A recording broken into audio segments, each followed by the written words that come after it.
These kids Um, have to go get jobs, all right? Come on, it's enough of this shit. Go get a job. if he can't go, you're down to Zach Wilson's little brother. Oh Um, boy. and he saved their season. And by season, I mean hey, we're going to win 3 games. The Big Bets on Campus podcast. All right, here we go.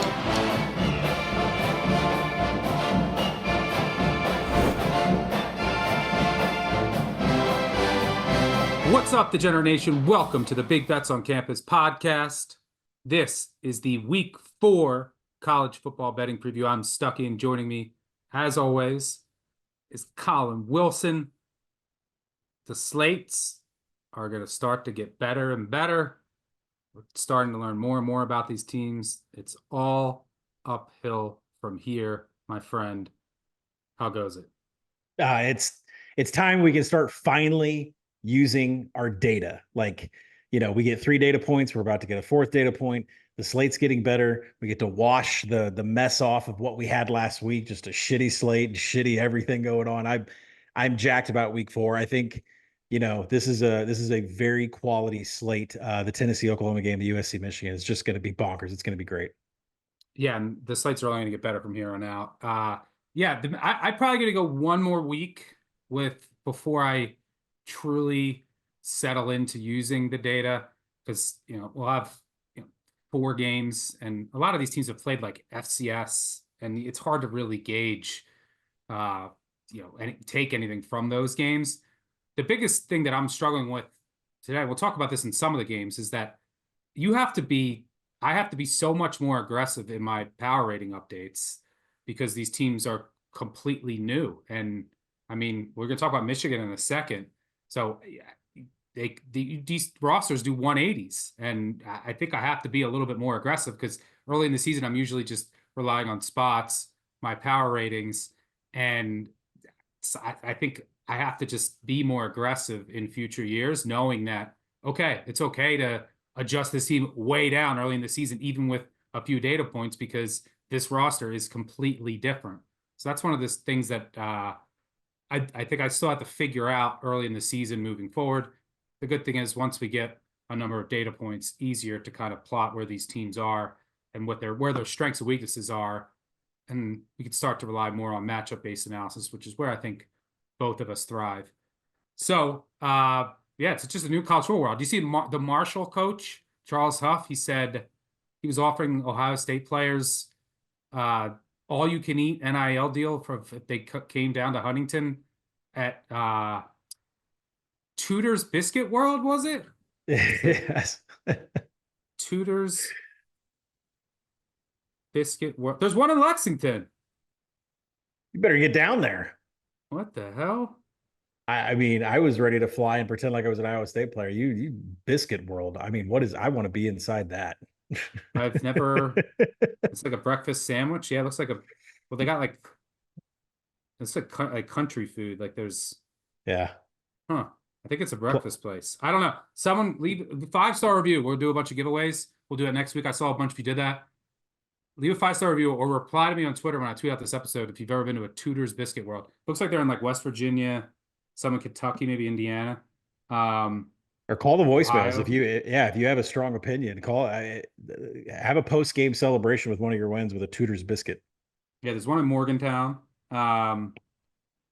So yeah, maybe I'll have to try it out. Let me know if it's any good, worth trying. But we got a lot to get to today. We will touch on probably about 20 games. We'll start off with 3 marquee games. We'll go through the rundown. Colin will talk a little Arkansas football later. I'll get to some trash, and then we'll close things out with 3 and out. Give our favorite favorites, favorite underdogs, favorite bet of the weekend, and then talk some Friday night lights for the Friday night college football games. Also, make sure you check out the Group of 5 guys. Their episode's out previewing the Group of 5 slate this weekend. Mike and Mike always do a great job, so make sure you check that out. If you're watching on YouTube, thank you for coming to our new channel. Make sure you hit that subscribe button, hit the like button. Trying to grow the channel really does help us out. Appreciate all of you. All right, so let's get right into it. We have 3 marquee games. Let's start with we teased on, if you don't know, we record our 3 and Out live, 6 p.m. Eastern on the BBOC YouTube channel. We teased the Utah Oklahoma State game. So let's start there because it's been a wild ride in the market. As of right now, I don't even know if I should say this because by the time we're recording, who knows where this will be. Oklahoma State is a 2.5-point favorite. Total sitting around 52.5. All the speculation is around Cam Rising. Is he healthy? Is he going to wear a glove? Is he not healthy? The line was, you went up to Utah -2.5 overnight within like an hour or two, flipped all the way the other way, moved 5 points, and then Oklahoma State is a 2.5-point favorite. Does someone know something? That was all the rumblings on Twitter. And Winningham doesn't say anything. I remember a game, I think at Washington State. Remember when Cam Rising was out? No one knew. Yeah. The market never knew before. So it's hard to get information out of that program. And he's obviously key to Utah's offense. If he can't go, you're down to Zach Wilson's little brother. Oh boy. Is the backup. This Oklahoma State defense has some holes. They lost Colin Aubur's important piece. They gave up 630 yards to Arkansas. On the other side of the ball, Utah's defense is very good. That they're going to try to take away Ollie Gordon. That's what everyone has been doing against Oklahoma State. More guys in the box, take away Ollie Gordon. He's not been able to get going. What is that going to leave out on the outside? It's going to leave one-on-one matchups. Can Alan Bowman take advantage? He did against Tulsa. This is a little better, higher caliber defense, but he's definitely going to have some shots on the outside, and Oklahoma State does have some talent out there.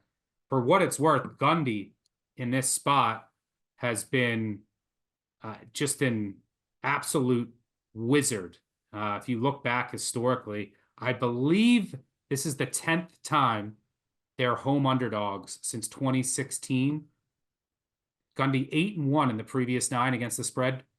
All 8 of those covers were outright wins. Also should mention the heat. It's Stillwater. It's going to be like 100 degrees. How does Utah handle the heat? So a lot of uncertainty in this game. I have no idea. So break it down for us. What do you like? What's going on with Cam Rising, if you know anything, and what do you like? In Northwest Arkansas, it's 95 degrees right now, and it's about to be hotter tomorrow. We're only 2 hours away from Stillwater. It is hot, and I think that plays a huge factor into what I like in this game. But let's talk about this Cam Rising stuff. We really have to break it down because I was getting texts at like 1 o'clock in the morning last night. What the hell is going on here with this Utah Oklahoma State number? So it gets announced on Monday that Cam Rising is most definitely going to play in this game. That's official. It was out there on Twitter. It moved the line. If you were able to get Utah +3, like I did, like Sunday night, then that's a good number. And then it moved all the way to Utah being a favorite. Without going into details, there was a couple of people that started the rumbling that Cam Rising is not going to play. And those touts decided to spread that word everywhere, and that number got whacked. And I will just say this: it's valid. It's completely valid, the move. So where we're at right now, and if somebody tells you they know what Cam Rising is going to do on Saturday, they're lying. Nobody knows right now. Kyle Whittingham doesn't know what's going on right now, but it's going to be made 90 minutes before the game in pregame with his injury to see if he's going to be able to go. That's the truth. So the only advice is if you can get a +3 and you want to lock that in, get it. You can get a cheap money line. You want to get it, you can. If you want to plan on playing it live, which is what I'm going to do, I've already got a +3 locked up on Utah, and I'll plan to play Oklahoma State on the other side. I'm not going to touch a side. I don't think anybody should be touching this side because Cam Rising even if Rising plays, like, is he healthy? What does the glove do? Exactly. Right. So how healthy is he going to be with this kind of injury that he has on his hand? So I will say this: the move on Monday was valid. There was a good reason for it. The move on late Wednesday was also valid. I don't care who it came from. I know who it came from, but it was valid. So where you're at right now is nobody's going to know. So you're going to see some slower service plays come out on one side, service play on another. Nobody knows. So when you look at that, you take a step back. I agree. Betting the side here is dumb. Yeah. Unless don't do you have it. inside info, which I don't think anyone does.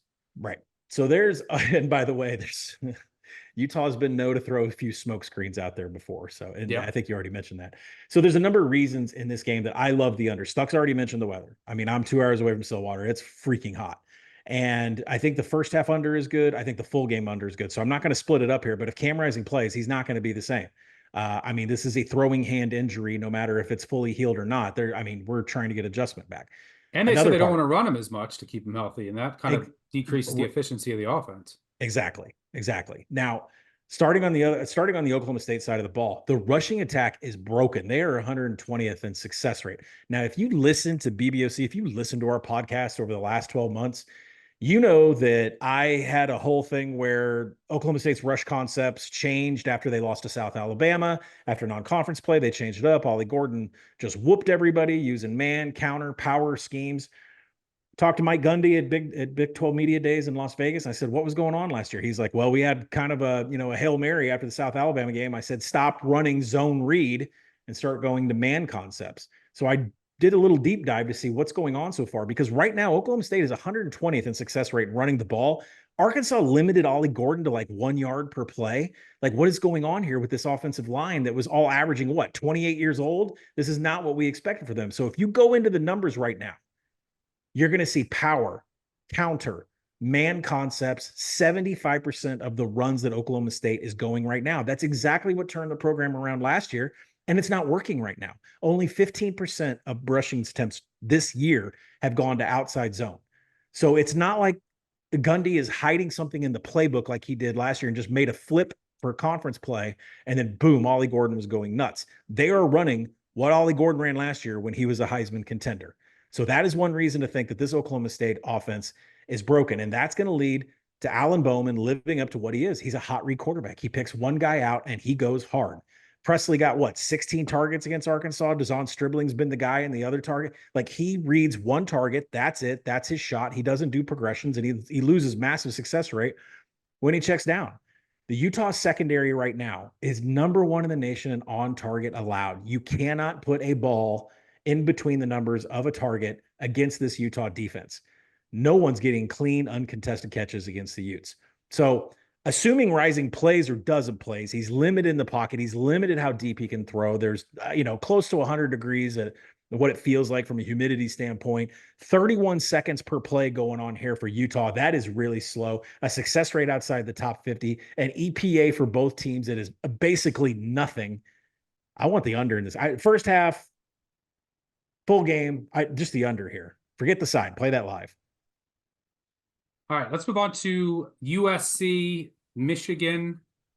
USC sitting at around a 5.5 point favor, total down to 44.5. This one will be played in the Big House. USC, for what it's worth, it's been over 10 years since they've covered or won a game in the Eastern or Central time zones. I think they're 0-8 over that span.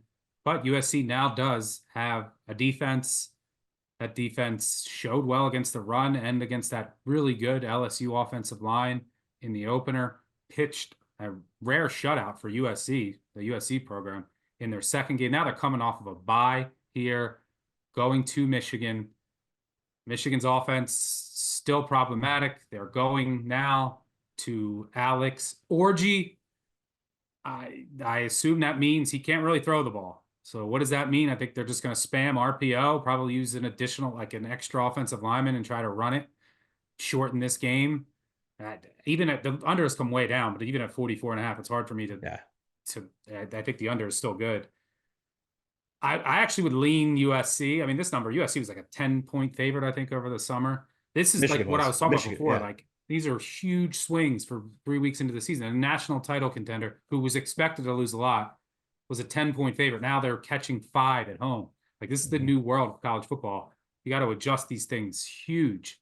So, I assume Michigan's just going to try to run it, shorten this game. They just can't throw it. And Colston Loveland, their best pass catching option, he might not play in this game. You got to go to Klein and the other dude, Holger or something. But Loveland, he'll be missed. Yes. On the other side, USC's offense has looked good. Miller Moss has looked good, but this is his first true road start in a hostile environment. How will he fare against the Michigan defense and Wink Martindale? I mean, Wink Martindale doesn't run the most complex scheme, and Lincoln Riley's a great play caller. Saw what Texas was able to do, has an extra week to prepare. And if Michigan gets behind in this game, just like against Texas, they're toast. Please don't tell me you're going to make a case for Michigan again. No, I'm not going to make a case for Michigan, especially when they went to Alex Orji. I mean, I like the Colston, Loveland, Davis, Warren from before. That was 2 weeks ago. We'll forget that ever happened. But I would like to say, like, how hard this game has been for me to handicap. And the reason is because I've been hot on USC the second they hired Danton Lynn before that Holiday Bowl game against Louisville. Like, I knew this defense was going to get hot. But man, did I have to pull back on this game. I wrote this all up at Action Network. And the question is not is USC going to win, but when is this number just far too much, right? Now, for me, I mean, it this hit 7 for a bit, and obviously Yeah. there was an appetite for the Wolverines there. And I make it USC -3. So this 5.5, 6, whatever, it's really got me scared to death because Michigan can make this a 7-possession game.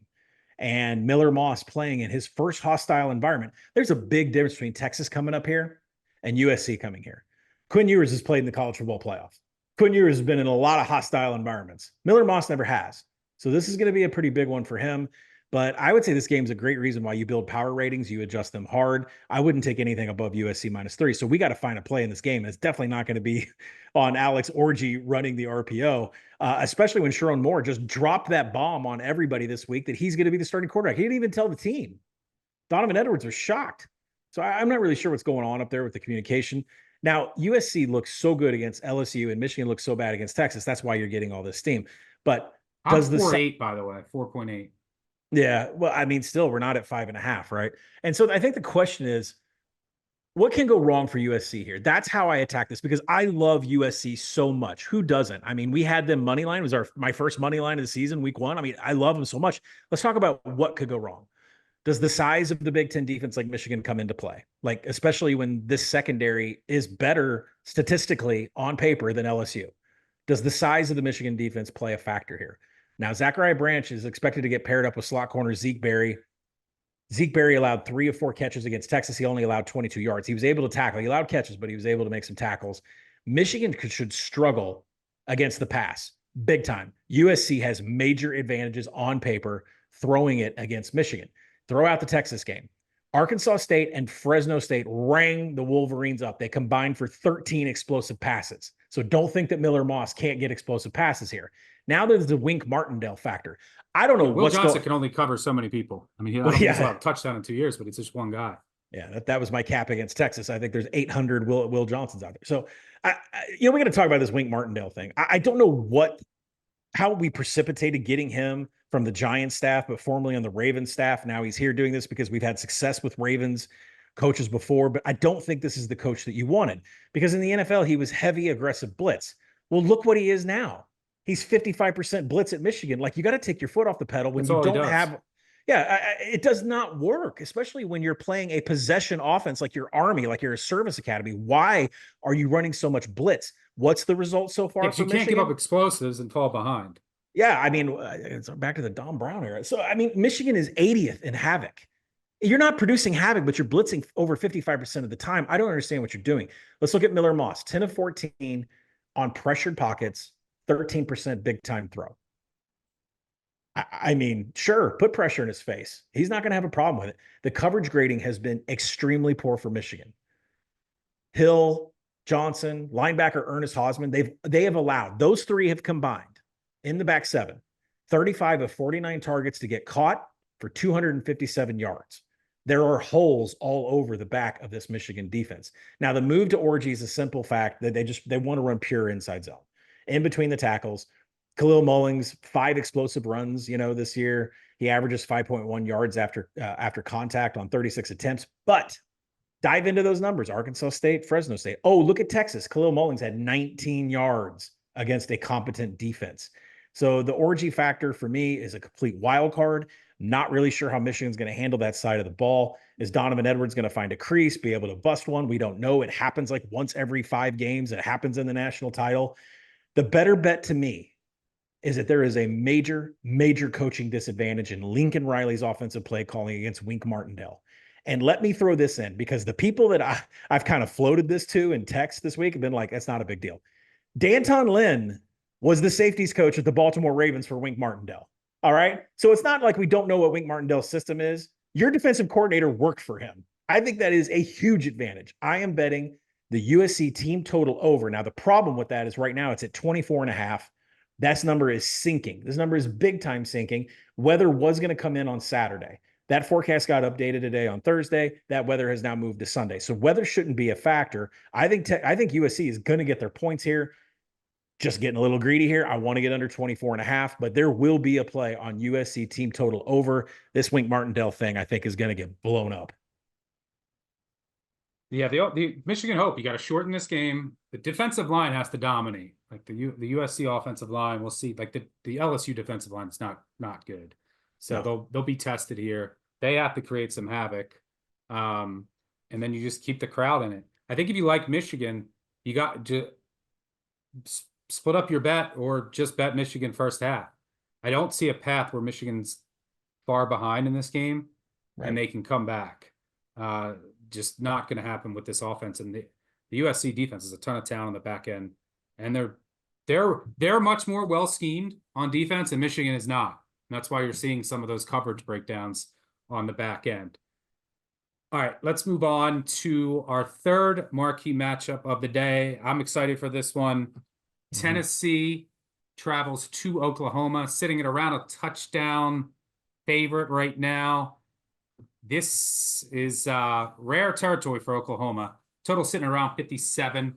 Under has taken a decent amount of money. This will be the first time Oklahoma is a underdog at home of 3 or more points since 2000, when it upset #1 Nebraska in a wild game. They scored 31 straight to end that game. Crowd was throwing oranges onto the field. They ripped down the goalpost. There was pepper spray. Hauser spread. I think Stoops got sprayed. Interestingly enough, in that game, who was the quarterback for Oklahoma? Josh Heupel, who's the defensive coordinator. Brett Venables. Heupel also was fired by Oklahoma, now coming back to his alma mater. Storylines for days in this game. And it's also the first SEC game for Oklahoma at home in Norman in prime time. The crowd is going to be electric. It'll be the first true road test for Nico. Yes, he beat NC State in Charlotte, but that was 50-50 crowd. This will be a much different atmosphere. One of the reasons why Oklahoma hasn't been, they were like a 1-point underdog against Ohio State in 2016. They don't usually get big time, high profile elite teams at home. Their biggest game every year is against Texas in Big 12 play, and that game is on a neutral field. Now SEC play, you're going to see more of these. So this play should be jumping. The question, I like Oklahoma here. Now, going back to what I talked about at the top of the pot, I could just be wrong and not have upgraded Tennessee enough. If they blow out Oklahoma here, this team might be all in. I've already upgraded them. I had 5 or 6 points, and I've downgraded Oklahoma 3 to 4 points. I still can't get to this number. Now, again, it's the new world of college football. Maybe I was 10, 12 points off on Tennessee. They've looked apart, but I still have a process. And what number are you at? What number are you at? I'm 7 on a neutral. Or actually, I'm sorry, 7.5 on a neutral. Home field advantage in this spot for me, 4 points. That's how much it's worth to me. Nico, first true road start. Oklahoma does have a really good home field advantage already. First SEC game in prime time. This is like as good as home field gets, I think. So I'm like 3.5, 4 is where I'm at power ratings wise. I just can't get there. Now, am I worried about the bet? Yeah, but I mean, at 7, if I got so plus 7.5 minus 105, it's a no-brainer through a key. I can't get to 7. I can't get to 6. Tennessee's looked great, but they dominated. They are built to just shred horrible teams. They dominated Kent State. Kent State lost at home to St. Francis the week before. I don't even think that St. Francis won a game. Other game, embarrassing. They beat Chattanooga, an FCS team, destroyed them. Then their impressive win, and I was wrong on them. was against NC State. Have you seen NC State since? So we say against Western Carolina, okay, first game, give them the benefit of the doubt. With Grayson McCall, they were losing to La Tech at home. They would have lost that game if the freshman doesn't come in Bailey and lead them back to victory. At home against La Tech, they couldn't move the ball. So I have to say, let's hold our horses on Tennessee. I know they look great. The offense is great. Heupel is great. Nico's super talented. Sampson's a great back. They have really talented, now healthy receivers. The defensive line on paper is great. The secondary is still my big concern. And obviously, NC State wasn't going to test that. They couldn't throw the ball in La Tech or Western Carolina. So now the question becomes, but here's the thing. Why have I downgraded Oklahoma? Because they haven't looked great. Now, they've had a tougher schedule, but even against Temple, they just benefited. Temple fumbled the ball every play. Yep. And then, they play Houston. Arguably should have lost that game. Super low scoring. Last week against Tulane, it was a close game till the end, kind of a misleading final. The offense hasn't looked right. But I'm giving them the benefit of the doubt somewhat because a lot of it's just been injuries. The injuries have been extreme. You're down to a 4-string center. Name me one team in the country that can go down to their 4-string center and their offensive line that had to replace all 5 starters and be okay. Hickman, one of the best centers in the portal, maybe he's back. He's listed as questionable. It looks like, and they have a ton of other injuries too. Their right tackle still hasn't. They're starting right tackle. Their guard, and you're talking 2nd, 3rd-string guys are in there, so they can't run it. They can't get protection. But it looks like Troy Everett, he's going to be back, projected starter. Jake Taylor is questionable. Hickman is questionable. They could have 3 offensive line starters back, enabling one of the other guys, I think Stetson, to rotate back to his more natural position. Now, is the continuity going to be good? I don't know, but the guys they had up there were bad. And you're talking about a 4-string center. It's the anchor of the whole operation. The offensive line will be better because it'll be healthier this week. How much healthier? What does the continuity look like? I don't know. I don't think anyone really knows, but it definitely will be better than what we've seen. It's just ruined the entire offense. Also, at wide receiver, it's basically just been throw it to Deion Burks. They were down 3 or 4 guys. Well, good news here. Nick Anderson's huge, big target, their number 1 receiver. He's back. We're listed as probable. Andrell Anthony, huge. He's back, listed as probable. So you also get your cheetah guy in Dolby back, your cheetah position. You were down your 3rd string there recently. Does look like Gentry Williams, one of their best corners, will still be out. And McCullough, who's like the other cheetah, he's out as well.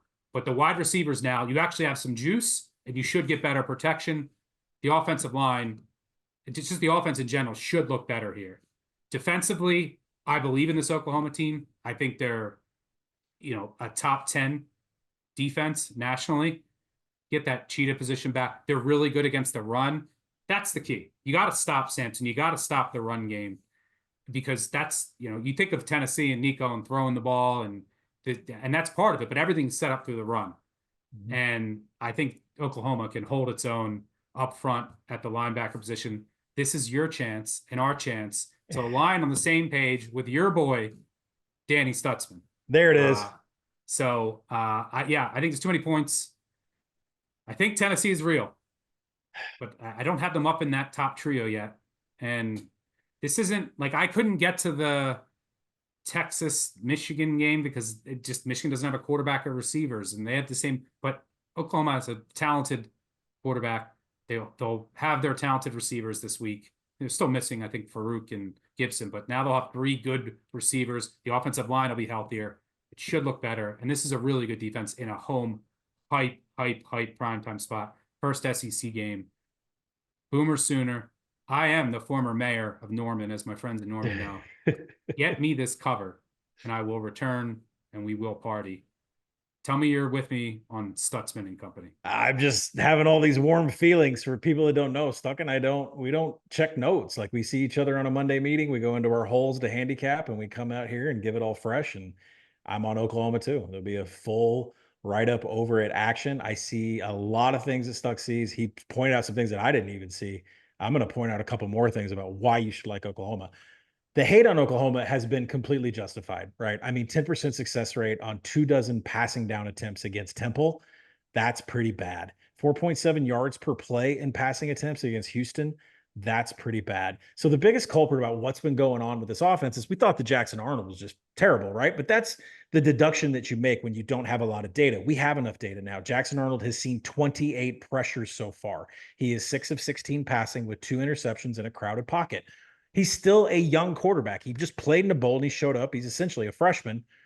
And freshmen get better in time in pressured pockets. So if he can play a clean game, Oklahoma's going to look like a much different offense. Now, Arnold has been tremendous in a clean pocket, 6 touchdowns, no turnover worthy plays.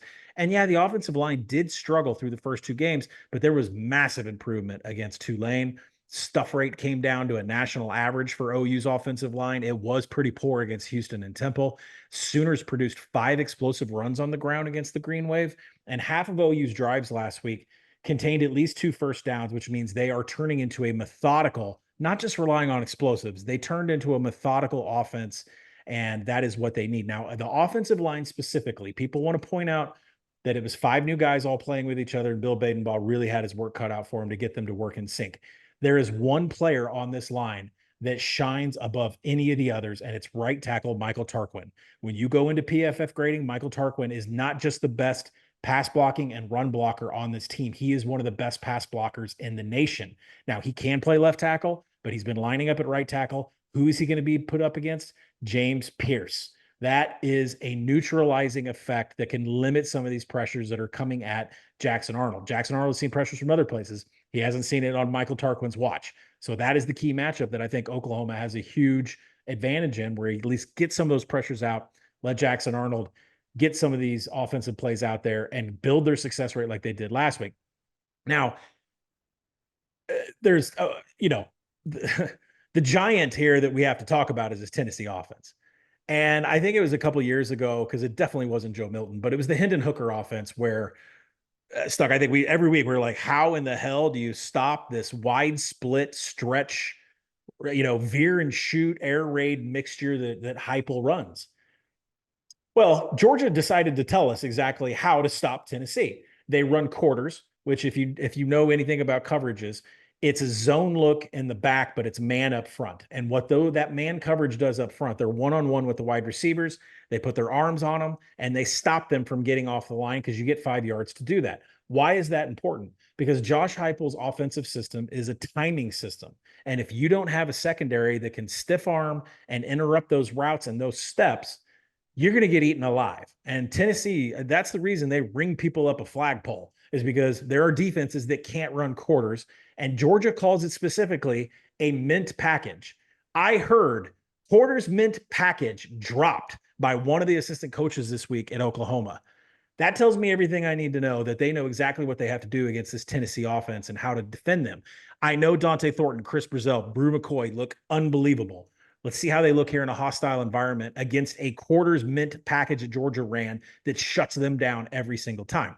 Safety Robert Spears-Jennings is graded the 7th best individual pass coverage defensive back at all of PFF's database. You got Bowman back there too, is a really good player.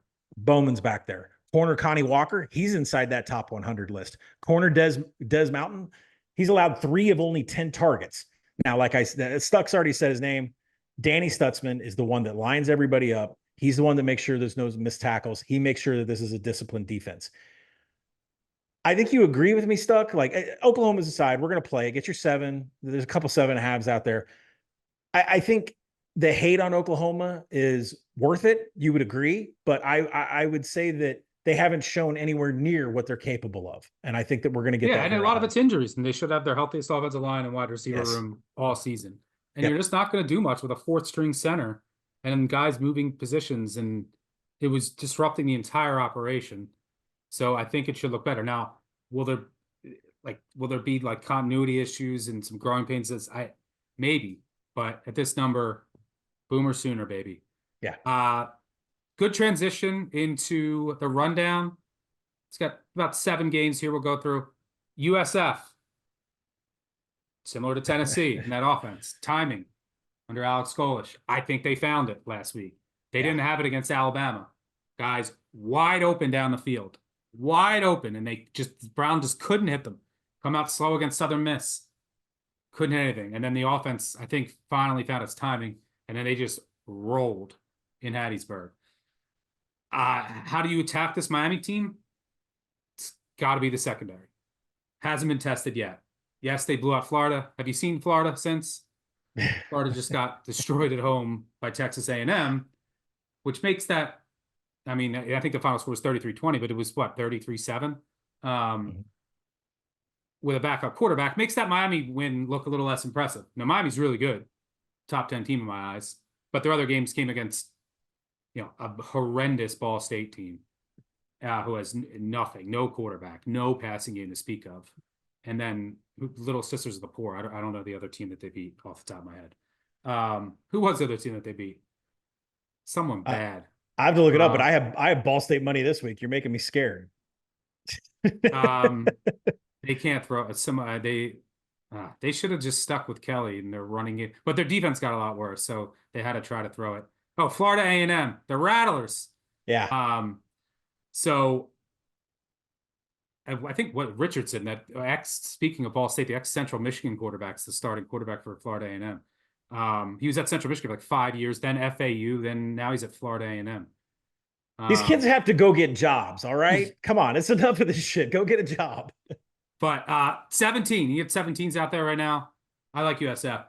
Yeah. I think that they can attack this Miami defense. It's a huge home hype spot. Been one of the biggest home games in USF. It's going to be sold out. I think they were getting like extra seating. This is similar like Northern Illinois against Notre Dame. You know that these kids on USF, those Florida kids, a little extra juice this week. But I think Brown's legs and his ability to run kind of raises the floor for this offense. They're going to get some deep shots, and I think they're due to hit them, and I think they finally found their timing. And this USF defense is improved. It was a mess last year, but more experienced. They added some key transfers who seem to have meshed well. And this is a team that has shown us that they can compete against upper echelon Power 4 competition. They blew out Syracuse 45-0 in a bowl. I mean, but more importantly, the last 2 years, they hung with Alabama. So they won't be afraid here. I like USF. You agree? Absolutely 100% agree. I'm not going to go as far to say they win. We'll see what happens Saturday morning. So, I mean, South Florida, this team has played the third toughest schedule of any team this season so far. We know that they generate a ton of defensive havoc. What is the handicap on Miami? Put some havoc on Cam Ward, get him to cough up the ball, get some easy turnovers, get some easy scores. 11th nationally right now, the Bulls are. They already have 27 tackles for loss, 15 passes defense, and they've generated 4 fumbles with a schedule that includes Alabama. I mean, this may be the toughest havoc assignment that I think Miami sees the entire season for Cam Ward, because I'm just not seeing it in a lot of the other teams inside the ACC. Now, the Bulls do have issues against the pass. I mean, you can't get around that, but when you look at this, you played the third toughest schedule, and that includes a Jalen Milroe deep ball to Ryan Williams, right? Everybody is a victim to that. So I'm not really sure exactly how bad this South Florida secondary is from a numbers perspective, considering the schedule that they've had to play. Now, USF is near dead last offensively in creating quality drives, but they are top 10 in rush explosives. And that goes down to what you said, quarterback Byron Brown, Naquan Wright. They are just firecrackers. It's just impossible to get a hold of them. Miami's defense, this is shocking. They're 124th in allowing rush explosives so far. They are 74th in defensive success rate against the run. There is an avenue here for Brown and Wright. Run. It's the Tennessee formula, and it's going to set up the deep shots, and that's where Miami's vulnerable. The number is what's got me hung up. I mean, we haven't seen anything in the action app come in for me because the numbers, I should just fire on the 17.5. I make it 20, and I think my hesitation is, listen, guys, a lot of these numbers gravitate to SP plus without people even looking. They just blindly don't even look. And people that, just bet these SP plus numbers. They don't even care what the handicap is. The SP plus number here is 20. And that's why I'm like, if we're at 17.5, do I grab this number before this thing, I don't know, potentially jets down and 16.5 gets scooped up on Miami? Or is this thing going to flow to 18, 19, 19.5 on Saturday? I don't know. I don't care if it floats around those dead numbers. I'm going to take it again. I'll definitely talk about it on Saturday. So I love USF here, Stuck. I actually really like the over too. But I think the question is when do you buy? Do you have a number where you're going to buy? I've already bet it. I bet as soon as 17.5. Okay. Yeah, there's a 17.5 out there right now. Yep. I Yeah, think it's it a big, closes 17 or below. I think any you don't limits think it goes up? No, I think 17.5 is the best it's gonna get. And I think it closes 16.5. All right. Could be wrong. right. It's a different market this year. Memphis Navy. This is one of the best situational spots on the board. Navy got hit early. I don't know. Like I just wanted to get a 14, but that wasn't happening. Got service releases on a Monday. Got hit down. The difference between getting 14 with a service academy and 10 is massive. I wrote this game up and I said I'm going to bet it. I need 10 to bet it small. But like if you look at service academies historically, 14 plus underdogs are like 62% over the course of all of college football. At 10 to 14, you're talking sub 50%. It's a whole extra possession of a touchdown. It's massive in a service academy game where they can have the ball. So I will bet this small at 10 before the game, because in case Navy gets it first and then has a 9-minute touchdown drive, Right. start the game, and then you're never seeing the number again. But I really want 14 plus live. I was hoping to get that number here, but it obviously opened at like 12 and then got bet immediately down. I do have some concerns, but the reason why it's such a good spot, Navy's coming off of a bye here, and they installed a new offense. It's like a triple option with some new wrinkles under their new coordinator, Drew Cronick. Gives them some time to, they played. It's hard to really gauge Navy though, because they played Bucknell and Temple, but off of a bye here at home, and then Memphis coming off that huge win against Florida State, second straight road game. That was a huge win for their playoff chances across the board. So just a tough spot. I do worry about, the Memphis run D was good last week against Florida State, but Florida State's offensive line was a mess, had injuries. They didn't really try to run it. I do worry about the Navy secondary. Last year, so if you look at their wins last year, all their wins were against incompetent passing attacks, or teams that just didn't throw it or couldn't throw it. Like the Charlottes, the other service academies. They lost so we talked about South Florida, Notre Dame last year, SMU, their offense was actually good last year. They allowed an average of over 48 points per game in those. They lost by 45, 39, and 14. They even lost by 14 to Temple and EJ Warner. Again, that number 14 came up twice there. The only exception was against Memphis, at Memphis, and again, they probably should have won. They outgained Memphis. They only lost by 4. But in the previous 2 years, Memphis, just shredded their secondary. That's my concern, but it is a great spot. Any thoughts there? Yeah, my first thought is the odds makers are getting much better at identifying these spots on Sunday morning and shaving what the line should be. And it's already happening in college basketball. Now it's happening in college football. I know. I was so good. I would price all these things, which people say you can't price, and now the market actually obviously is. So this was a thing, and now it's sucking spot value out of the market. Got to adjust things. Things always evolve in the market, become more efficient. Yeah, minimum. Memphis should be a minimum 2 possession here. I mean, Navy's strength of schedule right now is 134th after playing Bucknell and Temple. So this steam coming in that's hitting it from 10 down to 9. It's like, mathematically, how did you make this number? Now, Seth Hennigan's been excellent so far this year. 1 turnover worthy play, and that came against Florida State.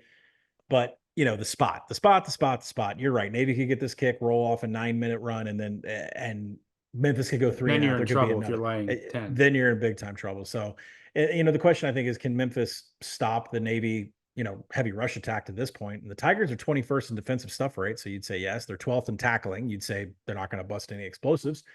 16th in line yards, which means they're dominating offensive lines, and they're 4th in defensive havoc. And that's coming against a schedule that includes Florida State, although I don't know if we're power rating them above Navy these days. So there is sharp money in the market that took that 10 and knocked it all the way down to 9. And that's when I was like, I don't even know if I can play Memphis at this point.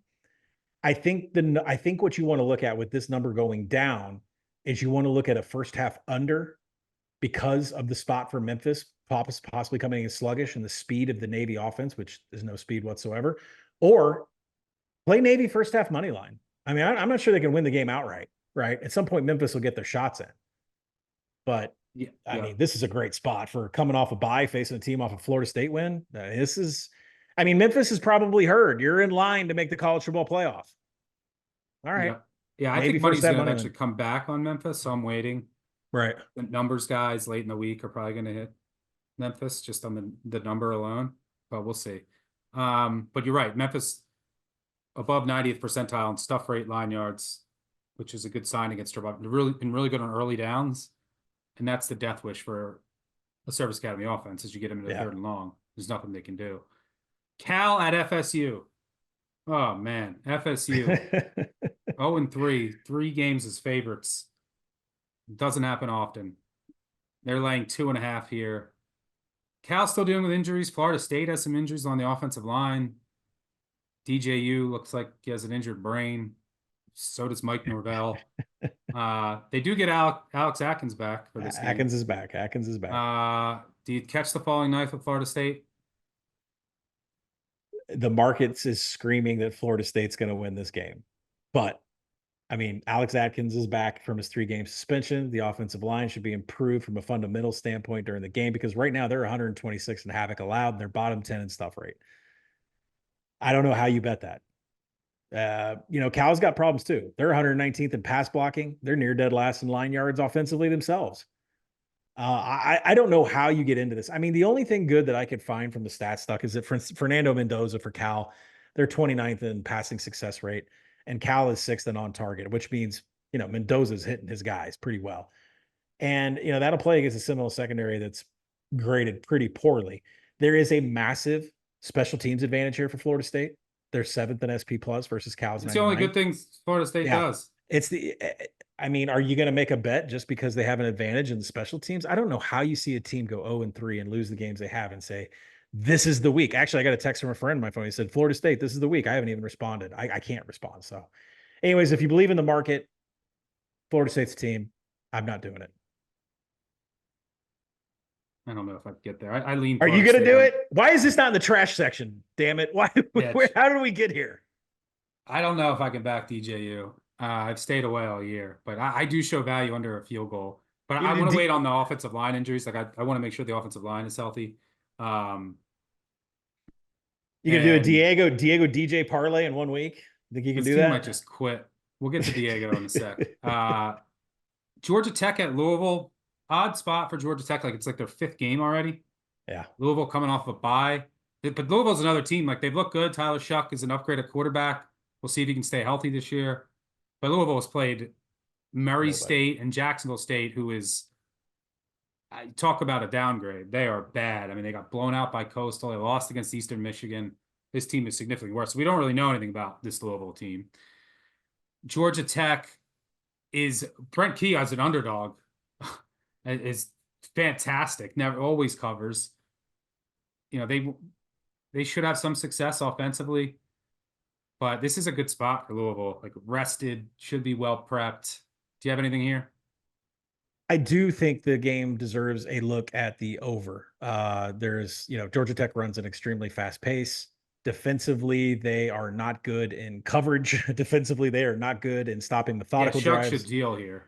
Yeah. So I think the over is the look here, kind of sitting in a dead area in between 55 and 59. But if I was going to play this, that would be the side. Plus, if Georgia Tech, we see these teams play these games so many weeks in a row, like leading up to a bye. What falls off first? The defense. So I do kind of favor the over here. I have to make a decision before we get to game day. Iowa football. Oh boy. A new exciting offense. Guess what? Total against Minnesota, 35.5. 2.5 point favorites at Minnesota. This is the primetime game on NBC. Is it on Peacock or NBC? It's on NBC, but at the same time as Tennessee, Oklahoma. So side TV. This is the definition of a side TV. This game probably comes down to like a punt or a turnover. I'm throwing Mini in a round robin. I got nothing else to say. I actually lean under. And anything here? Minnesota statistically is going to be able to stop any kind of drive from Iowa. They've been, and I say this, both of these teams, Minnesota and Iowa, have almost the exact same strength of record and a pretty close strength of schedule. So you can compare their stats up against each other. So Minnesota's defense is going to have success stopping Iowa in the chains. Minnie's going to have a smaller advantage, more than Iowa, in running the ball, and that's because of Darius Taylor. His numbers are a little inflated. Last week, he was 11.7 yards after contact against Nevada on 10 carries. So, I mean, you kind of throw that in there. It kind of makes it look like Minnesota is this huge explosive run team, but Nevada is a much better pass breakup team than they are defending the rush. Both of these teams are bottom 20 in pass EPA. There's just, I mean, as much as I love to sit around a kid that Iowa's now an over team, we're going to play them all the way. I don't think this is the game that you want to do that. That said, at 35, boy, would I like to hit the over. I just don't think we can. Two extreme snails, no EPA. Yeah. There's no weaknesses you can exploit on these defenses. The start of Big 12 chaos starts this weekend. BYU beats Kansas State. Yeah, 100% with you. Retzlaff is going to he has a very good advantage against that Kansas State secondary. That was the cap with Arizona. And, it just didn't work out for Tet and for Fafita, but I think rate was there. I mean, they were doing whatever they wanted. They just, yeah, I agree with you. No one goes into Provo at night on a Saturday night and beats BYU. The only FCS game I wanted to mention, Boise State's a 41.5-point favorite against Portland State. I wanted to mention it because we'll see if Portland State plays. They had their game canceled last week. They said they're going to play. There was a breakout of whooping cough. Anyone who gets vaccinated and they're going to play. They said they have enough players to play. But it's important to mention because Boise State, if the game doesn't get played, bye-bye win totals all get voided. So Genty should run wild. Curious to see how much they run him. Do they want to save him? Do they want him to get in the Heisman race? 41.5-point favorites. I think it opened 31. Should be a rout. I had no idea he was going to play for Portland State. All right. It's time for some trash. Oh, boy.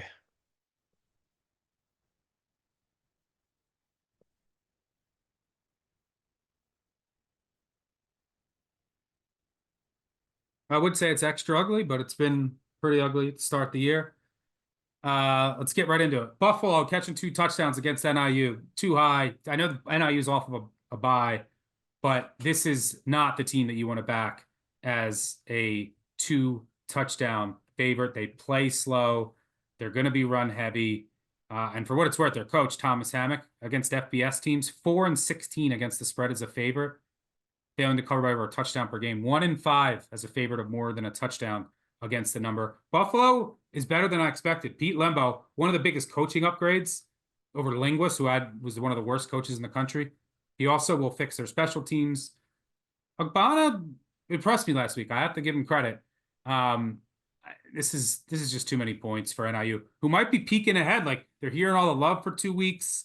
NC State now, that's like a winnable game next week. I think Buffalo keeps us within 2 touchdowns. Super low total. This number should be 7.5. I don't know what this number is for real. I think it's just a market that's been set by odds makers that know that there's going to be an appetite for Northern Illinois. I make this game 7.5. I think SP Plus is in the single digits too. I don't get it. I'm with you, Buffalo. I'm at 10. Good spot, and I like it. NIU is a good big favorite to fade. UL Monroe against Texas. Arch. The cap here is Arch. I mentioned this on our new BCS show. Arch now is in for Ewers, which means you have to worry more about his health.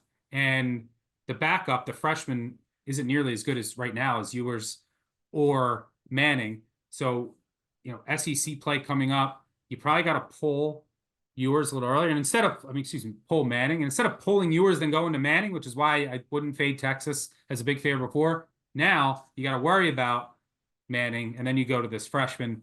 Also, UL Monroe improved. They're better than I thought. It was a complete revamp. They blew out UAB. They exceeded odds makers' expectations against Jackson State in week 1, covering easily.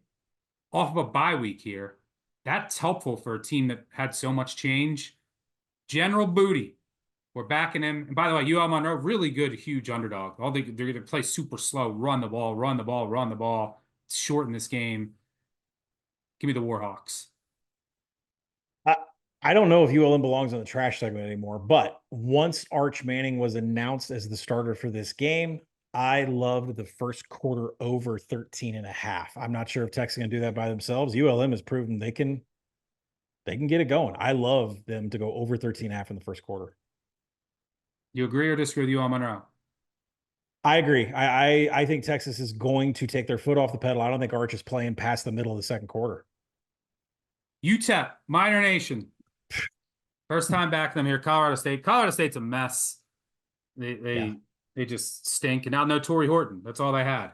He's not playing this weekend. They have a bye next week. UTEP is like getting better. It's basically Austin P from last year. They're still searching for their first win. I think they'll be feisty. I think they got a shot to pull off the outright upset. Oof. Give me the Miners. No, I got a UTEP like what, under 4, and I told everybody this is complete from scratch. I mean, you'll still be good. You got the Southern Utah loss. Well, you know what? Scotty Walden is, he can be down by 16, and Scotty Walden is he's still going to be trying to put it in with 5 seconds left, isn't he? You could get a backdoor cover here, so I'll give you that. But Colorado State does nothing well now. They don't. I know they're bad. They're in the trash segment. Diego. I think this is the only bets I can get right this year on Diego.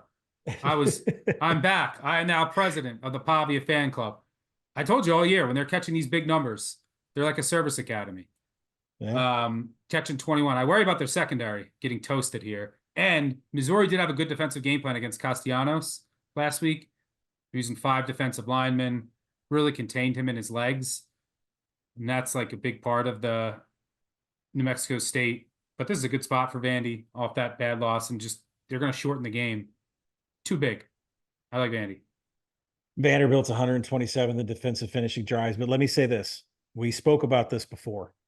Missouri last year had a very vanilla offensive playbook under Kirby Moore, who came from Fresno State, and then SEC play started. And who was the team that they routed? Vanderbilt. So my fear for this play for you is that Missouri never showed anything that they actually want to run until BC had them on the ropes, and all of a sudden Luther Burden got 8 targets. Like Luther Burden had like 3 targets per game, and then, oh shit, we're in trouble against BC. Luther Burden. So that aspect makes me nervous. I'll say good luck to you. I'm not going to play Missouri here. Good luck to you. Last one, scariest one, Charlotte and Biff. Indiana's a monster. I love Indiana, but I can't get to this number. And look, Charlotte has a ton of injuries. I'm monitoring. They lost Max Brown, the Florida transfer quarterback, to injury. Then Biff wanted to go with his true freshman. And he said, I'm just going to stick with him until the wheels come off. Well, unfortunately for the kid, but fortunately for Charlotte, he got hurt. And the wheels were off. He had like 3 picks. He was sacked 6 times. He had like 6 turnover-worthy throws. The true freshman kid from Baltimore. I think that's where Biff's from. He wants him to succeed. I think his name's Purdy, last name Purdy. Not spelled the same as Brock Purdy. So Ivy, who's their 3rd string, but really is the 2nd string, he came in and looked great. He wasn't good last year, but he's better than the true freshman. So like you get down to your 3rd string, but it's actually a way better option than the 2nd string. And he led them back against Gardner-Webb. I think he threw for like 3 touchdowns. They were down in that game, and he like saved their season. And by season, I mean like, hey, we're going to win 3 games. So it's just too many points, I think. Slower paced game. I like Charlotte over 4 touchdowns. Yeah. So I actually did. I looked at this one. I was like, okay, let's go do some research here. Let's go look at Cignetti at James Madison, and let's see what happens when he took on inferior teams. 2022 Norfolk State 63-7. Middle Tennessee's that year 44-7. Then you go to last year 56-14 on Coastal Carolina, 41-13 on Georgia Southern. Cignetti, that's a cover. 41-13 is a cover, baby. For some reason, I think Cignetti's got a little bit of that Petrino asshole in him. I'm telling you, the guy likes to run scores up. So I say good luck to you. I can't get in there with Biff yet. We're going to hit Biff at some point. I got to wait. Yeah, maybe I'll wait to get it live. It's a good point. Cignetti is, and they're at home, up and coming program. He probably he wants them. They did bust a run late against UCLA, FIU. Oh, FIU, cover, yeah. With a minute to go. They busted a 50-yard run to cover. But Cignetti's that kind of guy that's going to get to the podium and say, ha ha, you guys thought we'd take a week off, like he's that kind of guy. Yeah. All right. That's the trash. The trash collection for this week: Charlotte, Buffalo, UL Monroe, UTEP, and Vandy. Nowhere fast, San Diego State. We are undefeated on the totals this year. We've agreed. Mm-hmm. Well, the first week I didn't agree with you. That was all you. No, it's a bye week though. So we'll be back next week with our segment. Before we go 3 and out, Colin on Arkansas. Arkansas going to Auburn. Auburn looks like they're going to start Hank Brown again. Mhm. What's his name? What was their Peyton Peyton Thorne Thorne, was Peyton Thorne. Yeah. just turning the ball over too much. I'm fascinated by this game. Arkansas was embarrassed by Auburn last week. I'm sure they had this circled. Petrino Cook here. Taylor Green, like what version of Green are you going to get? He looked bad at times last week. Yeah. Auburn has vulnerable. The Auburn defense looks a little bit vulnerable though. What do you like here? Yeah. I like Arkansas to score a lot of points here. And let me talk about that UAB game real quick. So a lot of things have come out here. So I mentioned on the podcast on Sunday that Pittman said communication with the helmets on defense wasn't there. And Travis Williams was not around to coach because his family had a baby. So this is a huge game for Travis Williams. He's an Auburn alum. He coached at Auburn for like 6 years under Malzahn. Everybody on this defense knows that this is going to be a huge game for their defensive coordinator. So I expect the defense for Arkansas to show up. I've read so much stuff. Like Alex Mortensen found a play that BC ran against FSU. And then Dilfer came out and said, I found out how to stop Petrino's offense. You have to use NFL type blitz scheme, complex schemes. I'm like, whoa, like it really worked. So I'm not sure Hugh Freeze got all of that, but I expect Arkansas's defense to have a huge, huge adjustment because they had to sit against UAB in a base defense with a defensive coordinator in Travis Williams that calls blitz 50% of the time and loves to be in cover zero. They weren't allowed to do that last week because they didn't have any communication into the helmet. So I see huge improvement there. And then this Hank Brown kid that's taken over quarterback at Auburn, like I get it. He's been Hugh Freeze's guy. I'm not either. He's got like a pea shooter. Like he just can't get it. It's like a Bo Nix arm. You just can't get it down the field, at least from a college perspective here. So I don't see that happening. They're going to run RPO with Jarquez Hunter. You would want to take advantage of Arkansas secondary. They're actually really good against the run. They're top 15 in defensive success rate against the rush. And they, like I said earlier in the podcast, they held Ollie Gordon to 1 yard per attempt. Taylor Green, you're right. I mean, it just weaves in and out from drive to drive. He should have a hell of a day. Arkansas is number one by Sports Source Analytics and big play. That is a measure of rush and pass EPAs. There's an avenue here against the Auburn defense from pass explosive perspective. Auburn's outside the top 100 and on target allowed, which means Taylor's going to be able to hit Andrew Armstrong, Isaiah Satania. Hopefully his hands are working. And Auburn's outside the top 100 and allowing explosives in standard downs. You see Arkansas drop back and take a 20-yard shot on first down. I wouldn't be surprised because Auburn has been very vulnerable on early downs on defense. So I like Arkansas. I waited too long. Arkansas's the side? It's the convince me. Arkansas's the side. Arkansas's the side. All right. I'm going to bet them in some way this weekend. Big day for your guy Armstrong. Huge. All right. Before we get out of here, let's go 3-0. Colin, let's dive right into some Friday Night Lights on first down.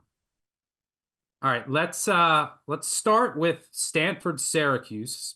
Two teams coming off of a bye. Stanford, I think, sitting at around an 8.5 point favorite here. Total 57.5. I was originally a little interested in Stanford.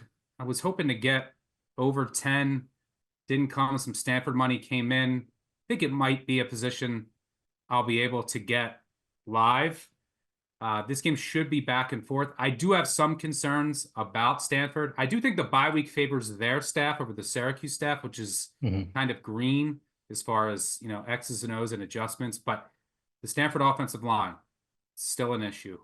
I don't think they'll have much of a run game outside of potentially Daniels' legs. But the Syracuse defense, if you look at some of the underlying metrics, they do have issues. They are a bit vulnerable. So I think there's some paths to points here for Stanford, but the offensive line still is a concern. The secondary really does concern me against this explosive Syracuse passing attack. Kyle McCord has been on fire through 2 games. He has weapons all around him, just explosive weapons. There's a lot of talent on that Syracuse offense. What do you see here in this ACC battle? Feels weird to say. Stanford traveling across country to Syracuse. Yeah, well, Stanford hanging around dead numbers on a Friday night and might touch 10, and you and I are going to try to grab it. This sounds exactly like the opener for the Trees against TCU. It's the exact same market movement. And I can't disagree. I mean, I think I make this Syracuse -9.5. I think SP plus is around 7.5 on this game. So really it's, 7, you're going to get a ton of Syracuse, 10, you're going to get a lot of Stanford.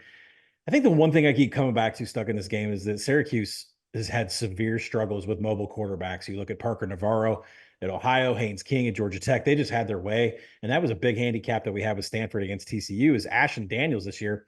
He's already got 150 rushing yards, split evenly between scrambles and design calls. And is the Syracuse defense going to be able to handle Alec Ayomaner?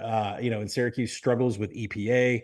They have a defensive EPA rank of 113th against a rush, 73rd against a pass. So there's an avenue for Stanford, for Troy Taylor to have some of these quick strikes, some of these trick plays, all of that bag that he has, because he doesn't have success rate, because he doesn't have a lot of good numbers. The Stanford advanced analytics is like a beautiful car wreck. It's just kind of gross. And you're right, this Syracuse offense, I think they're going to get better every week with Kyle McCord. He's up to 8 touchdowns already. And, Syracuse is outside the top 100 in rushing success rate, but they're 6th in passing success rate. So it's what they do downfield and through the air that's really got them going. And they're 59% of the time they're passing the ball. And they should be able to do this against Stanford. They're outside the top 100 in defensive pass success rate. Their coverage numbers are 110th. They're on target allowed. This one I love. You guys know I love on target. That is, does your wide receiver catch it in stride and keep moving? Well, Stanford defensively, if you include FCS numbers, they're 163rd. That is terrible. That tells me Kyle McCord's going to go berserk. I want the over in this number. Now, the keys in this range, Tuck, are 55 and 59, two of the biggest keys in totals. We're just kind of floating in a dead spot, maybe 56.5.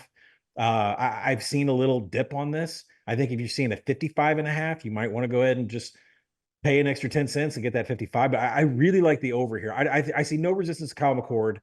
I don't like Syracuse's ability to stop a mobile quarterback with Ashton Daniels. Yeah, and you mentioned Parker Navarro and that Ohio offense. I mean, Tyus ran for 200 on 16 carries. That Ohio offense last week at home against Morgan State, they only scored 21 points. Parker Navarro, they couldn't run the ball. Parker Navarro threw 3 picks in the second quarter, and I think he got pulled in that game. So wasn't and a backdoor cover. Backdoor cover, too. Wasn't the best look for that Syracuse defense. But yeah, should be points in this one. I might just look to get a better number live on Stanford, because looking back at that TCU game, TCU really was able to do whatever it wanted when it dropped back to throw. And there's no reason to think that that won't be the case once again with Syracuse. Yes, Stanford returns a ton of production on the back end, but it was bad last year. Returning production doesn't necessarily equate to improved production. But let's move on to the late night game. We'll cover Nebraska, Illinois in just a moment in another segment. But let's talk a little San Jose State, Washington State on the Palouse. Both of these teams are 3-0, both straight up and against the spread. This is a tricky handicap. For what it's worth, the San Jose State quarterback, your guy, Dr. Brown, he's coming back to Pullman. He was at Washington State. Now he's at San Jose State. Why is this a tricky handicap? Well, Washington State, number one, it's a short week, coming off of a huge win. Rivalry game win, emotional, close game against Washington. Now short week against San Jose State. Is there a little bit of an emotional letdown? And then on the other side, who is San Jose State? They have played, who'd they play in the opener? Sac State. And that game could have went either way, all the way until the end. There was some turnovers, a quarterback injury, and then there was a misleading final score. But they played an FCS school. They played Air Force, who is dreadful this year. Brand new team. They are the worst version of Air Force we've seen in quite some time. And then they played Kennesaw State, the worst team in FBS. The one thing we do know, so it's hard to gauge how good it actually is San Jose State. They've played 3 clowns. Now, to their credit, they did cover all 3. Really a fairly lucky cover against Kennesaw State, but they were the much better team in that game. The one thing we do know is maybe I'll just bet some Nick Nash props. Nick Nash is a baller. I bet Kennesaw State last week, and I said, look, they're going to cover this number as long as they just cover Nick Nash. I don't. They couldn't do it, or did they not prep for the game? Because he had 10 catches. Excuse me, he had 17 catches for 225 yards and 3 touchdowns. Against Air Force, 7 for 90 and a touchdown. Against Sac State, 10 for 170 and 2 touchdowns. This kid's got 500 yards receiving in 3 games and 6 touchdowns. Nick, should we get our Nick Nash Heisman future tickets? Is he even listed out there? I mean, he's basically their entire offense. But tough spot for Washington State. Tough to really gauge how good San Jose State is because their schedule has been just hilariously easy. What do you see here? Yeah, you're right about the spot for Washington State. I mean, you come off the Apple Cup, a big win, and not only is it kind of a hangover from beating Oregon, they've got Boise State on the road next week. So I'm not really sure that they're going to spend any time putting in that game plan, but still it's on deck and it's a big game. So how serious are you taking San Jose State? This number, again, we're in a dead spot here, right? As we're recording this, we're at 12. This is a number I've desperately wanted to get to 13 and a half so I can take some San Jose State. Again, at 10, it would take a lot of money from Washington State. So that's how the market's going to react. But, you look at this, Washington State has been nothing but a big play machine. They're 4th in rush EPA and 16th in pass EPA. The success rate is outside the top 70, and they're 93rd in third down conversions. Washington State cannot consistently move the chains. They can't put together methodical drives. They just rely on the big play. And John Materin at quarterback, he hasn't generated a big-time throw against Texas Tech and Washington. So, he did record 3 turnover-worthy plays in those 2 games. So his ADOT has spiked from 8.3 to 11.3 from last year to this year. So that shows you the nature of this Washington State offense, that they're throwing deep. It was limited attempts last year, but there is an obvious thing for the Washington State offense to take deeper shots and not rely on moving the chains. And Mateer finally came back to earth, with the zone read game with Wayshawn Parker against Washington. They're both still averaging over 5.3 yards after contact, but I don't think that's fair with some of the other competition that they've played.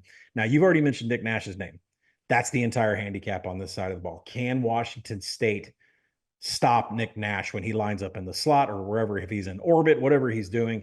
And he spends all of his snaps in the slot on the right side. He has 6 touchdowns. He averages 4.33 yards per route run. That is an insane number. That's double what we expect for explosives. That's double, and he's doing that out of the slot. But one item that you have to know about Wazoo is they can defend the pass. They're 24th in coverage. They're 10th in on target allowed, but this is a slot player. It's not like, we're getting rid of the ball extremely fast. We're doing crossers. We're doing all kinds of things quick. And I think the big important part is that Washington State is 128th defensively in tackling. What does that mean? Nick Nash is going to get the ball fast, whether that's behind the line of scrimmage or it's on a quick slant. I expect him to look like a pinball bumper machine, just banging into all of the Washington State defenders because they can't tackle whatsoever.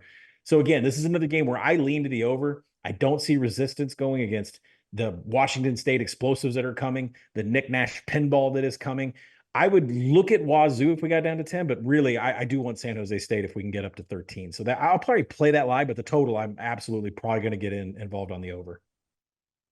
All right, let's move on to second down, our favorite overdog of the week, aka our favorite.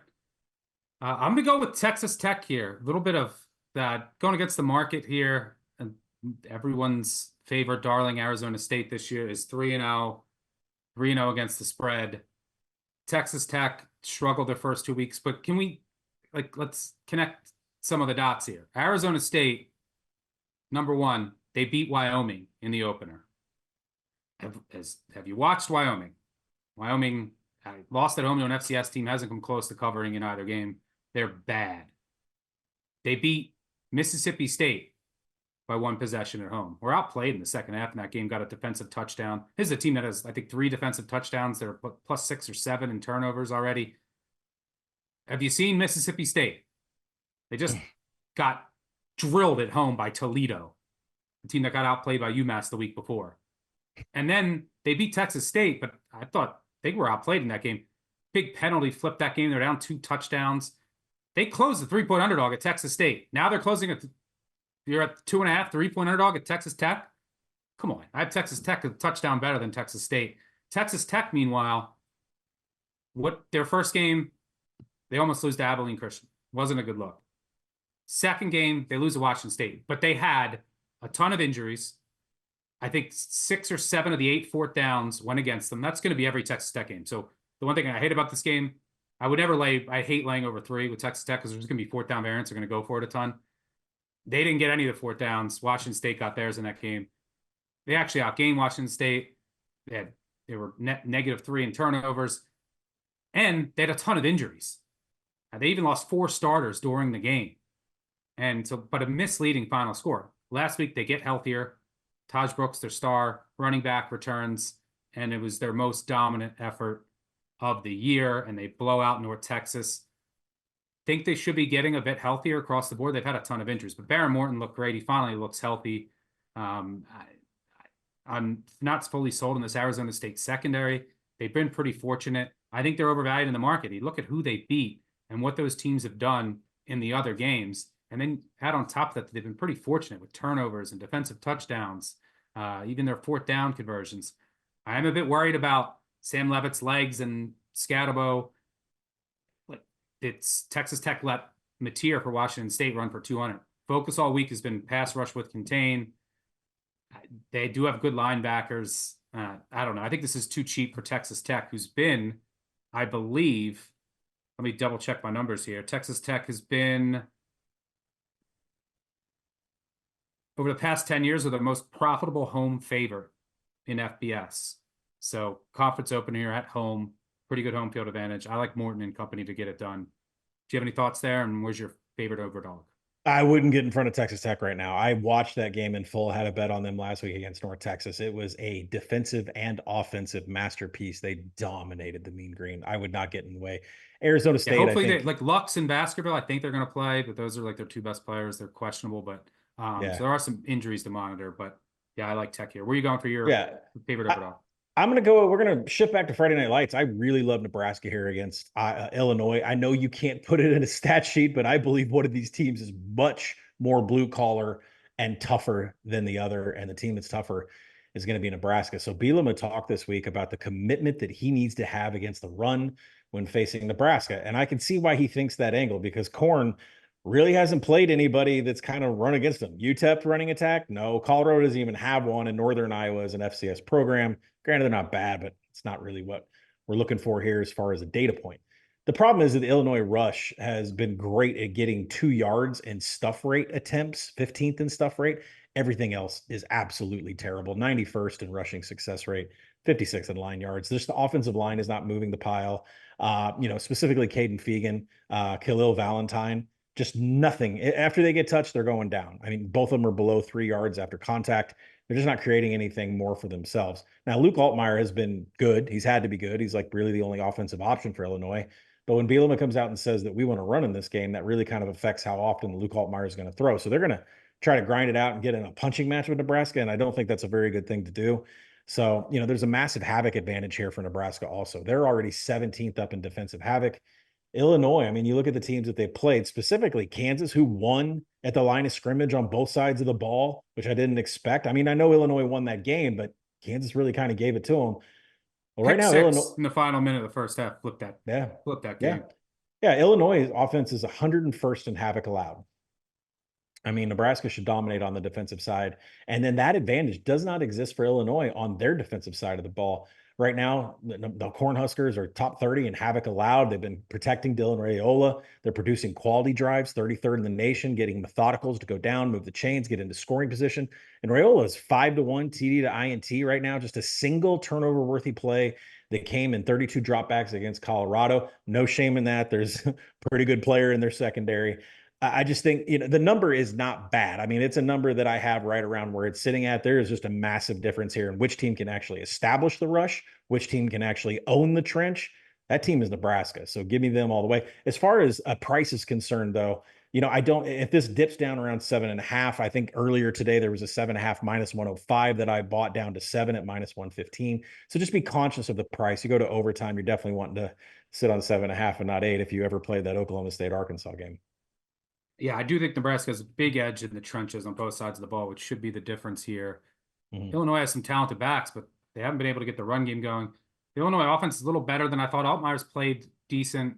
Yeah. Getting Zachary Franklin at receiver was big. Match him with Bryant. In their RPO game, they're going to just spam those guys over the middle of the field. But, they should have lost to Kansas. They had Central Michigan played them dead even in the first half. They have a kid come on for his first career field goal attempt outdoors in Illinois, make a 60-yard field goal, and then they add on a touchdown late after a Central Michigan failed onside kick. So that game was actually pretty close. So I think the best data point of any of these teams has been what Nebraska did against Colorado. So let's go Corn. All right, let's move on to third down, and it's our underdog moneyline parlay, our favorite moneyline underdogs of the week. I'm going to go with ECU. I'm going to go with the Pirates. This, look, ECU, high variance team. They're pretty wild on offense. They go fast. They keep turning it over, so maybe there's some regression there. This is one of the most improved teams in the country. Should have beat App State last week. They led 17-0 in that game. But, they at least have a pulse on offense now. The defense is still really good. But this is also mainly a fate of Liberty. Liberty has been extremely disappointing. And the opening week game, they haven't covered yet. They were in it with Campbell in the fourth quarter at home. At New Mexico State, should have lost that game. Had to make a crazy comeback late. New Mexico State just went for it on fourth down. And then against UTEP, through three quarters, the game was pretty even. Why has Liberty looked so much worse this year? Injuries, it's a lot of it. They've had injuries on offensive line, defensive tackle, cornerback, wide receiver.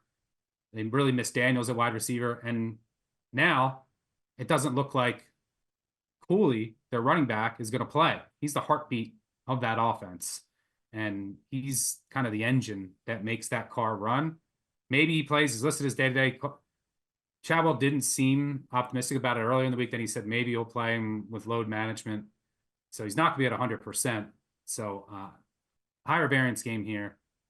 ECU due for some potential turnover luck. And this Liberty team is down. They are not the same team, and they're dealing with a ton of injuries, which has really hurt them. I think they're ripe to get picked off here. I also like ECU against the spread. And the good thing about ECU against the spread is that if Liberty's up 3 and they're at the 1 yard line, they're going to take knees. Because last week they were laying 23.5. They were up 18 at the 1 against UTEP with a minute to go. Up 18. UTEP's coach is calling timeouts down 18. The other team at the 1 with a minute to go. Liberty still. Chadwell said his coaches were telling him, punch it in. And he said, nope. In the presser after, I'll send a clip to our producer for the podcast. He said, nope, I'm always going to kneel in that situation, no matter what the bookies want us to do. That's what he said. So you have to keep that in mind if you're ever fading or backing Liberty as a big favorite. But give me ECU here. Any thoughts there, and where are you going? The anti-Neil Brown James Franklin game right there, right? Amazing. Knees and timeouts. Yeah, Kiffin too. No, I love that game. There was some ECU preseason to make the playoffs, some huge numbers out there. This was a game that they had to have, and it was a game that I was willing to let ride for some of those tickets. So completely agree with you. And Liberty is due to be picked off. And if you don't get it here, if ECU just won that game like they should have last week, they would have been really interesting. Well, this would have been probably a shorter spread. But I will say this, if we don't get that money line home, we're probably going to be picking off Liberty every week until it happens. They're due. I am going to go with the very first bet that I made this week on Sunday when lines came out. It was Rutgers plus 5.5. It's down to 3.5. I don't need the 3.5. I like Rutgers on the money line here, taking on Virginia Tech. Listen, this Greg Schiano team has an identity every single year, and that is they do not make offensive mistakes. Right now, they are number 1 in the nation in havoc allowed, which means they don't allow tackles for loss. They don't have fumbles. They don't throw interceptions. And you say, well, this has been a pretty soft schedule so far to date. I do trust Rutgers because they are consistently top 10 in havoc allowed every single year. It's just the way that they play. And turns out that's the only thing that the Virginia Tech defense has right now is defensive havoc that's going for them. They're outside the top 50 in rush pass success rate. They're outside the top 100 in tackling. I think we saw a lot of those things in that Vanderbilt win. The one aspect the Hokies can produce is havoc at a rank of 19th. Well, that's not going to work when it gets negated and taken away by Rutgers here. You enter in that Rutgers offense. I just love what they're doing. They're just very solid what they do. They don't make any mistakes. And then when you look at Rutgers coming off of a bye here, Schiano knows what to do with time off. And I'm not talking about going to bowls and dominating teams from the South. I'm talking he is 17-8-1 against the spread when he gets extra time off, when he comes off of bye weeks. This is a great situational spot here against Virginia Tech, because who do they play next? The Hokies have a short week, 6 days to get prepared for an ACC Titanic matchup against Miami, Florida. This is a great spot for Rutgers. Let's go get it outright with the most solid, disciplined offense that's in college football right now with Rutgers. Yeah, Tech also has a ton of injuries. Left tackle, Tootin even at running back, Jennings at receiver. Someone that their linebacker room's beat up. The linebacker room's not very good. Their run D, you know what Rutgers is going to do. They're going to run it. You hand it to Monungai. Tech run D has been horrendous. I think they're like 88th in EPA per rush allowed. And what's really concerning is last week against Old Dominion, and Virginia Tech finally covered a game. Old Dominion started a backup quarterback, right? The guy who can't throw. You know how many passing yards? And you knew Old Dominion wasn't going to be able to throw the ball against that Tech secondary with a backup. I think it was a freshman. I forget his name. It was like they had 2 freshmen playing, like Quinn. It's not Heineke. It's something like that. And Colton Joseph. They didn't throw the ball. They threw for like 30 yards. You know what Old Dominion did? A team that can't run the ball, the bad offensive line, they ran it 39 times for 250 yards against Tech. That Tech run D is an issue. The linebacker play is bad. So that's what Rutgers is going to do. Keep this game neutral state, pound the rock. And Tech has just not been that impressive. Yep. I'm going to go. So we're going ECU, Rutgers, underdog, money on parlay. Like this one. Let's get it home. Before we get out of here, let's go for it. 4th down, favorite bet of the weekend. Short and sweet for me. Louisiana. Let's go with the Raging Cajuns at home. This is the best situational spot on the board, and I show value in the number.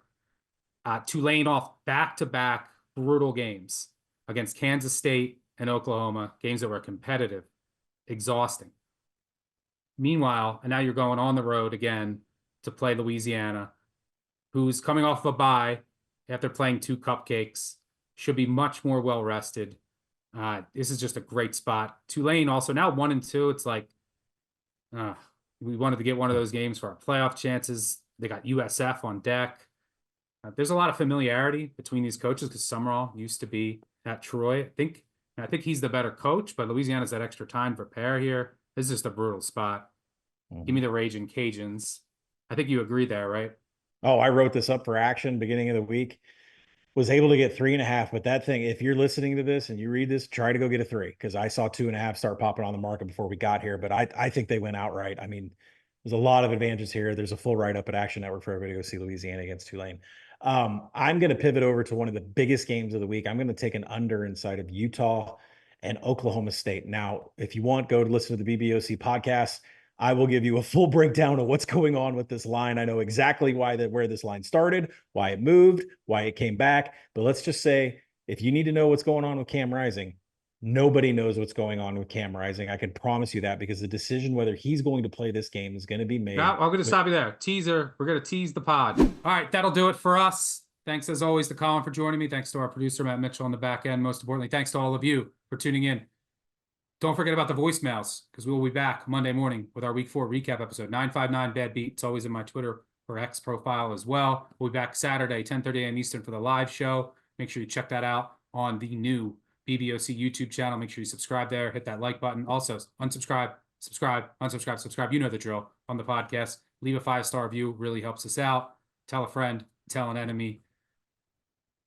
Let's have a winning weekend. Boomer Sooner. Woo Pig Suey. Let's get them all done. Give them a game, Bowls. I'm excited for this weekend. The slates are only going to get better. Thanks as always, guys, for tuning in. We will see you on Saturday. Cheers. Peace out.